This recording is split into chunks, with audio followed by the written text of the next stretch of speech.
So this is the story from our team on the ground in Melmoth yesterday, that they were asked to leave and the SABC was allowed to stay. This is their account. Minister Bathabile Dlamini, of course, through her office has now issued a statement giving their version, saying that basically there had been this arrangement that she would speak to the SABC and the MEC in KZN would speak to eNCA, and therefore there was no issue of her banning the team from eNCA. Whose side do you believe here? What do you think happened here as the ANC? Well, thanks to Sizwe to have us here giving a proper context. We did have a discussion with the minister, who is also a member of the National Executive Committee as well as the National Working Committee of the African National Congress. And we have had a fair appreciation of the facts. The minister understands the role played by a media outlet like eNCA to disseminate information out to the public. What we have agreed upon to make sure that we deal with this situation was to have a session, an informal session with the eNCA, because she values that kind of a relationship. So that if there could have been certain things that would have happened at the launch of the 16 days of activism, where there was misunderstanding, such is dealt with. If you saw the statement that the Department of Women had already issued, or their own record as saying they will be investigating to really ascertain and establish the real facts around this, and why was an impression created that the minister would have barred journalists from eNCA. Impression created? I get the sense then that from what she's told you, she did not bar eNCA. Well, it is never in her interest to bar any media. No, but what did she tell you? It's not. That's why if she didn't bar. Is that what she told you? The message that came out was that she was going to be doing one interview. The MEC in KwaZulu-Natal was going to be doing another as well. So this was part of the media arrangement that they had. And subsequent to this kind of an engagement we had was that she's most willing to have an engagement with eNCA, so that a proper understanding could be established. In the meantime, she has asked her own media team to also try and look into the matter. Would you agree that conduct that seeks to bar or prevent media from events, government events of such importance, such as the launch of the 16 days of activism by a minister for women in the presidency, it just doesn't bode well for the kind of work that the government, that you have formed as the ANC is trying to achieve? That's why it was important that the department she leads comes out on her instruction to place issues into context and go on to say that an investigation within the department will be undertaken to try and establish what really happened, which would have led to this kind of an unfortunate impression being created. But coming from her and expressing her own willingness to sit with yourselves so that, because this relationship, it's an important one. It's one that we treasure and appreciate. But there's a context here, isn't there? I mean, a year or two ago, I can't remember exactly, her spokesperson was out there having it out with various players in the public space and basically saying that, saying all sorts of things, including using very colorful language. There was no consequence, importantly, in that particular instance, unless, of course, it happened away from the public eye. These things that suggest that public figures can relate with the media in a manner that they deem fit in a constitutional democracy, surely at some point as the ANC, you must address that such that it doesn't continue to happen. The fact that Tula Sizwe we have agreed to come through to speak about this issue is confirmation on our part that we believe in a free and fair press. You yourselves, eNCA, SABC, any other media outlet should be allowed to do their work without any hindrance. And where an event like 16 days of activism is a very important moment in our country.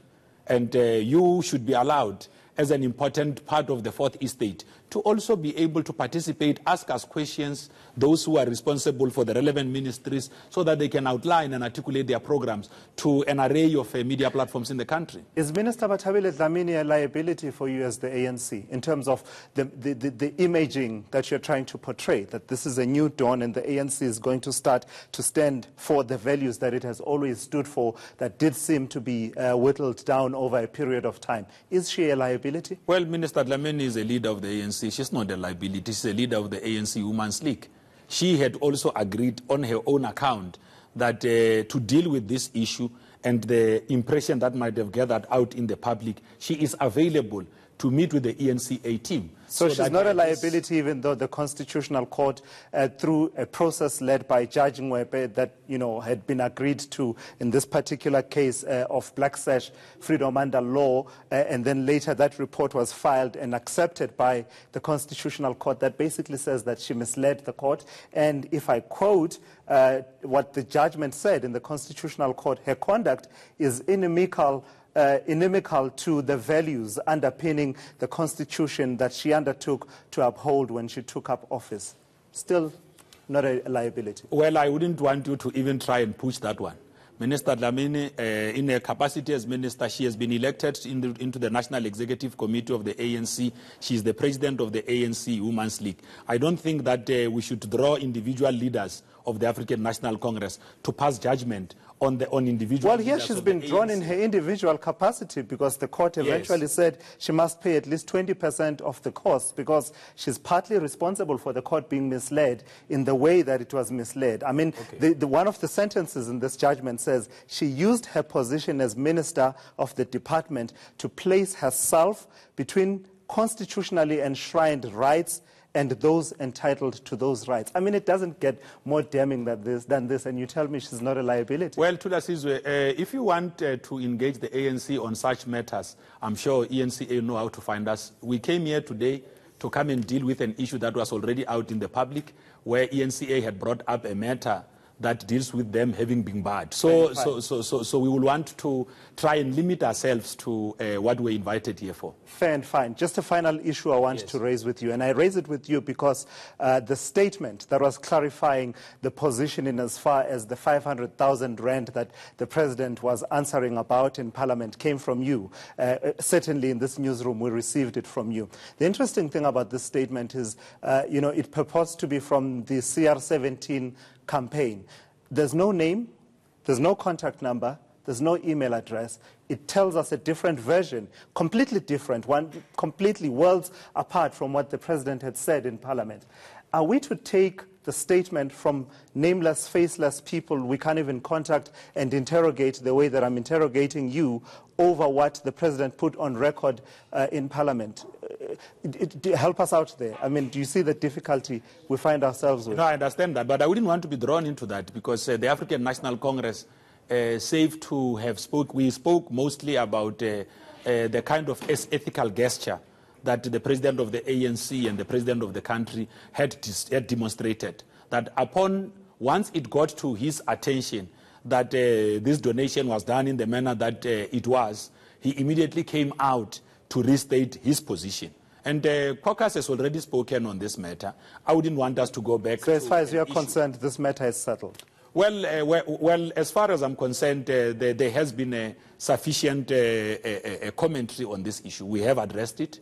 The ANC has stated its position on the issue. And we did say that what encouraged us was that the President of the ANC came out to address these issues once he became aware. He did so voluntarily. So when you forwarded the statement to us, right, from the CR17 campaign, where did you get it? How do we as media, wanting to find out what was the motive behind this donation?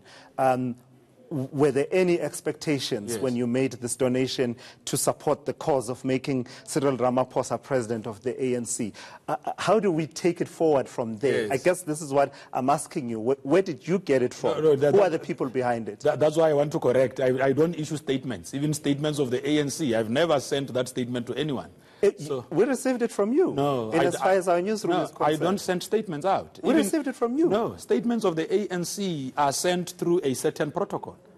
So just to put proper context, I've never sent a statement to anyone. But I guess, do you agree that it is difficult for us to engage with a statement that has no names, no faces, no contact numbers, no email addresses, and take it as gospel truth, as having settled this key issue in our it's even difficult when that statement is purported to have been received from me, when I don't send statements. Well, I can assure you that in as far as this newsroom is concerned, certainly our team, we received it from you. Thank you so much for coming through. Thanks. Bulemabe, who speaks on behalf of the ANC, joining us here on eNCA now. Let's